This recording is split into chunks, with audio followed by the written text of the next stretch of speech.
তিনিই মহান আল্লাহ, যিনি তোমাদের কাছে সুস্পষ্ট হেদায়েত ও সঠিক জীবন বিধান সহকারে তার রাসূলকে পাঠিয়েছেন, যেন সে এই জীবন ব্যবস্থাকে দুনিয়ার সব কয়টি বিধানের উপর বিজয়ী করে দিতে পারে।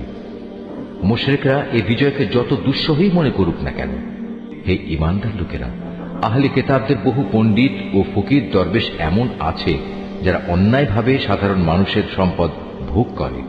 এরা আল্লাহর বান্দাদের আল্লাহর পথ থেকে ফিরিয়েও রাখে। এদের মাঝে যারাই সোনা রূপা পুঞ্জীভূত করে রাখে এবং কখনো তা আল্লাহর পথে ব্যয় করে না, তুমি তাদের কঠিন পীড়াদায়ক আযাবের সুসংবাদ দাও।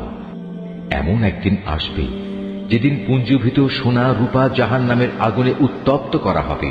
অতঃপর তা দিয়ে যারা এগুলো জমা করে রেখেছিল তাদের কপালে, তাদের পার্শ্বে ও তাদের পিঠে চিহ্ন এঁকে দেওয়া হবে। আমাদের এই সহজ সরল বাংলা অনুবাদ কোরআন মজিদটি সংগ্রহ